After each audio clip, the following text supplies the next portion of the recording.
Hello everyone, welcome to Destination Research Academy. September 29 তাৰিখে Assam direct recruitment এক্সামৰ graduate লেভেলৰ এক্সামটো conduct কৰিছিলে। চ' বহুত ল'ৰা ছোৱালীৰ এটা কনফিউজন আছিল যে তেওঁলোকৰ এক্সামটো ক্লিয়াৰ হ'বনে নাই বা প্ৰবেবল কাট অফ কিমান যাব পাৰে বা নেক্সট যিটো টেষ্ট হয় যিটো কম্পিউটাৰ বেছড টেষ্ট বা স্কিল টেষ্ট বুলি কোৱা হয় সেইটো কাৰণে প্ৰিপেৰেশ্যন ষ্টাৰ্ট কৰিব নাই। তে আল্টিমেটলি চাওক কোনেও নাজানো যে আমি এবছলিউট কাট অফটো কিমান যাব পাৰে, ঠিক আছে। জাষ্ট আমি আজি এটা এক্সপেক্টেড কাট অফৰ ওপৰত ডিছকাছ কৰিম যিটো প্ৰবেবলি সেইটোৰ ওপৰত যাব লাগে, ঠিক আছে। কাৰণ আমি এইটো এটা এনালাইচিছ কৰি পেলাই উলিয়াইছোঁ যিবোৰ ৰিচেণ্টলি যিবোৰ এক্সাম হৈ গ'ল, APSC প্ৰিলিমছেই হওক বা প্ৰিভিয়াছ ইয়েৰৰ যিবোৰ SI এক্সাম আছিলে বা ৰিচেণ্টলি APSC আণ্ডাৰত যিবোৰ এক্সাম কণ্ডাক্ট কৰিছে, ঠিক আছে, য'ত নিগেটিভ মাৰ্কিং আছে তাৰ ওপৰত বেছ কৰি উলিয়াইছোঁ।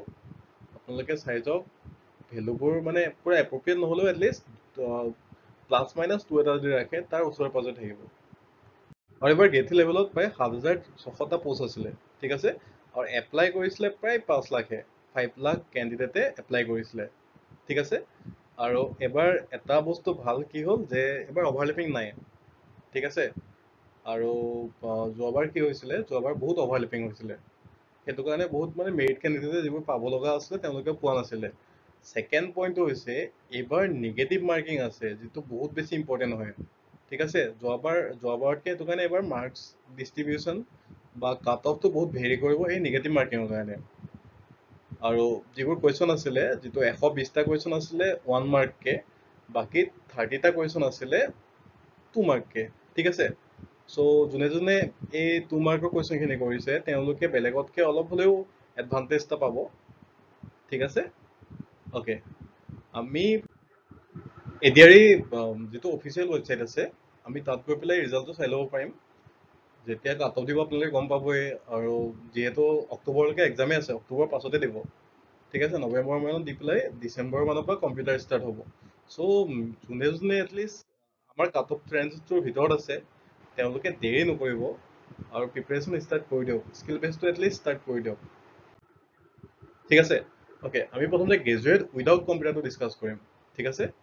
যোৱাবাৰ কি হৈছিলে, যেতিয়া 100টা কুৱেশ্যন আছিলে 100টা কুৱেশ্যনৰ ভিতৰত যিটো মেল কেণ্ডিডেট জেনেৰেলৰ কাৰণে আছিলে 85টা কাৰেক্ট কৰিব লাগিছিলে, ঠিক আছে। যোৱাবাৰ নিগেটিভ মাৰ্কিং নাছিলে আৰু এইবাৰৰ পেপাৰখনতকৈ বহুত ইজি আছিলে পেপাৰখন, ঠিক আছে। আমি এইবাৰ ধৰিছোঁ যে যোৱাবাৰ 85 হ'লে এৰাউণ্ড 147 মান আছিলে, 147 বা 148 তেনেকুৱা মান আছিলে কাট অফ। কিন্তু আমি এবাৰ চালোঁ যে এবাৰ নিগেটিভ মাৰ্কিং আছে আৰু যিহেতু এইবাৰ অভাৰলেপিং নহ'ব সেইটোৰ ওপৰত ধৰি পেলাই আমি উলিয়াইছোঁ যে জেনেৰেলৰ মেল কেণ্ডিডেটৰ 135 পৰা 127 যাব লাগে, ঠিক আছে। আৰু যিটো ফিমেলৰ হয়, ফিমেলৰ যোৱাবাৰ 10 মাৰ্কছ ডিফাৰেঞ্চ এটা আছিলে।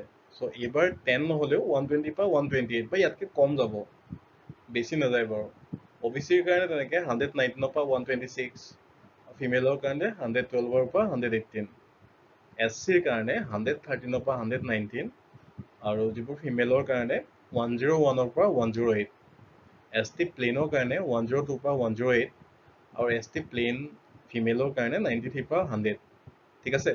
ST হিলছ মেলৰ কাৰণে 90 পৰা 97 আৰু ফিমেলৰ কাৰণে 92ৰ পৰা 88। কোনোবাই যদি এই ৰেঞ্জটোৰ ভিতৰত কভাৰ কৰিছে তেওঁলোকে ভালকৈ প্ৰিপেৰেশ্যন ষ্টাৰ্ট কৰি দিয়ক, ঠিক আছে।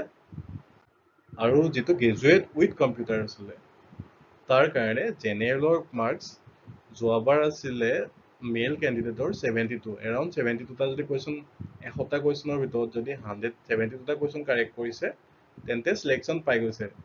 কিন্তু এইবাৰ নিগেটিভ মাৰ্কিং আছে কিন্তু, আৰু পেপাৰখন যোৱাবাৰতকৈ বহুত টাফ হয়, সেইবাবে এইবাৰ ৰেঞ্জটো আমি ৰাখিছোঁ 98 পৰা 103, ঠিক আছে, জেনেৰেল কেণ্ডিডেটৰ কাৰণে।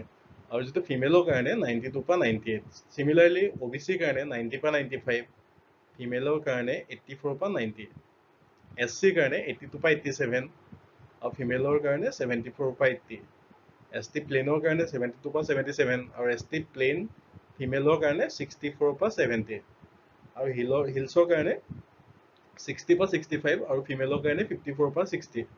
যদি কোনোবাই এই ৰেঞ্জটোৰ ভিতৰত প্ৰিপেৰেশ্যন যদি আহিছে মাৰ্কছ তেন্তে ফুল্লি প্ৰিপেৰেশ্যন ষ্টাৰ্ট কৰি দিয়ক। কম্পিউটাৰ যিটো স্কিল বেছ টেষ্ট হয় কম্পিউটাৰ, সেইটোৱে কিন্তু বহুত ইম্পৰ্টেণ্ট ৰোল প্লে কৰে, কাৰণ যোৱাবাৰ বহুত কম্পিউটাৰৰ কাৰণে ৰখি হৈছিলে। ঠিক আছে, চ' এতিয়া মানে কি পঢ়িম কি নপঢ়িম ভাবি থাকিব নালাগে, ভালকৈ প্ৰিপেৰেশ্যন ষ্টাৰ্ট কৰক, ফুলি লাগক। ইভেন বহুত ইনষ্টিটিউট আছে যিবোৰে স্কিল বেছ টেষ্টটোৰ কাৰণে মানে প্ৰিপেৰেশ্যন কৰায়। ঠিক আছে, স্কিল বেছ টেষ্টটোত কি কি থাকিব? ৱৰ্ডৰ এটা কুৱেশ্যন থাকিব, PPT এটা কুৱেশ্যন থাকিব, বা এক্সেলৰ এটা কুৱেশ্যন থাকিব। ঠিক আছে, গোটেইকেইটা মিলাই পেলাই 25 মাৰ্কছ আহিব। আৰু সেইকেইটা মাৰ্কছ পাবলৈ অলপ টান হৈ যায় এটা কাৰণে, কাৰণ টাইমটো লিমিটেড থাকে। 45 মিনিটছত অলপ টান হৈ যায়, কাৰণ এটা ডেস্কটপ যিটো দিয়ে আপোনালোকে এডজাষ্ট হওঁতে টাইম লাগি যাব, হয়নে? চ' সেইটো কাৰণে প্ৰিপেৰেশ্যন এতিয়াৰ পৰাই ষ্টাৰ্ট কৰক, বহুত ইম্পৰ্টেণ্ট হয়। লাইটলি একেবাৰে নল'ব, ৰিজাল্টৰ পিছত বহুত কম টাইম পাব। যিমান জল্দি প্ৰিপেৰেশ্যন ষ্টাৰ্ট কৰিব সিমান জল্দি নিজৰ কাৰণে ভাল হ'ব। ঠিক আছে, কিবা যদি কনফিউজন থাকে আমিবোৰতো আছোৱেই, আমাৰ লগত কণ্টেক্টত থাকিব। আৰু ভালকৈ পঢ়ি যাওক। সকলোকে শুভেচ্ছা থাকিলে। Thank U.